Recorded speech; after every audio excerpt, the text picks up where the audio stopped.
பஹல்காம் தீவிரவாத தாக்குதலில் ஈடுபட்ட தீவிரவாதிகள் மேலும் 3 இடங்களில் தாக்குதல் நடத்துவதற்கு திட்டமிட்டதாக தற்போது அண்மை தகவல் வெளியாகியிருக்கிறது.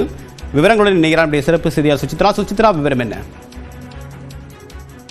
ஜம்மு காஷ்மீர் மாநிலத்தினுடைய பஹல்காம் என்ற சுற்றுலாத்தலத்தில் நடைபெற்ற துப்பாக்கிச் சூட்டிற்கு முன்னதாக அதன் அருகே இருக்கக்கூடிய மற்ற 3 பகுதிகளை தாக்குவதற்கான ஒரு திட்டத்தை தீவிரவாதிகள் வகுத்ததாகவும் அது செயல்படுத்த முடியாமல் போனதன் காரணமாக பஹல்காமில் அவர்கள் இந்த துப்பாக்கிச் சூட்டை நடத்தியதாகவும் விசாரணையில் தெரிய வந்துள்ளது.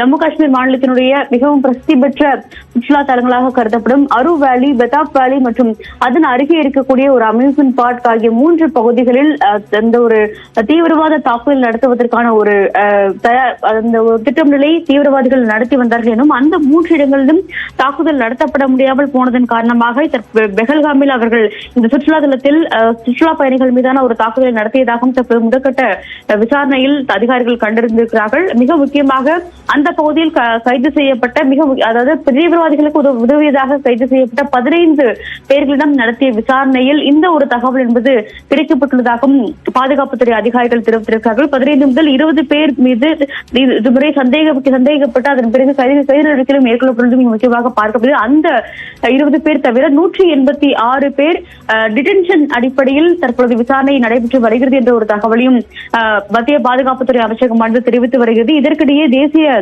புலனாய்வு அமைப்புடைய தலைவர் சதானந்த் இன்று காலை நேரடியாக இந்த சம்பவம் நடைபெற்ற பஹல்காம் இடத்திற்கு நேரடியாக சென்று ஆய்விலும் தற்பொழுது ஈடுபட்டு வருகிறார். மிக முக்கியமாக அங்கு கிடைக்கப்பட்டுள்ள அந்த சிறிய தடயங்களையும் ஃபாரன்சிக் லேபிற்கு அனுப்பி டெல்லிக்கு அனுப்பி அதன் மீதான ஒரு விரிவான ஒரு விசாரணை என்பது நடைபெற்று வருகிறது எனவும் தொழில்நுட்பம் சார்ந்த விசாரணை, அது மட்டுமல்லாமல் அங்கு இருக்கக்கூடிய உள்ளூர் மக்கள் மற்றும் பாகிஸ்தானுக்கு அடிக்கடி சென்று வருவர்கள் என பல்வேறு வகையான பட்டியல்களை பிரிவுகளை பிரித்து வைத்து அதில் வரும் அந்த பெயர்களின் அடிப்படையில் அந்த விசாரணை என்பது நடைபெற்று வருவதாகவும் தற்போது என்ஐஏ ஆனது அதிகாரப்பூர்வமாக தெரிவித்துள்ளது. 3 வேலிகள், குறிப்பாக அரு வேலி, பெஹல்காம் உள்ளிட்ட பல்வேறு இடங்களையும் அவர்கள் குறிவைத்து இறுதியாக பெஹல்காமை அவர்கள் தேர்வு செய்து உள்ளார்கள். மற்ற பகுதிகளில் அவர்கள் அந்த தாக்குதல் நடத்துவதற்கு ஏதுவான ஒரு சூழல் என்பது அவர்களுக்கு கிடைக்கவில்லை என்ற ஒரு தகவலையும் இந்த விசாரணைக்கு பிறகு தற்பொழுது மத்திய பாதுகாப்பு துறை அலுவலகமானது தற்பொழுது தெரிவித்துள்ளது. தேவா, விரிவான தகவலுக்கு நன்றி சுசித்ரா.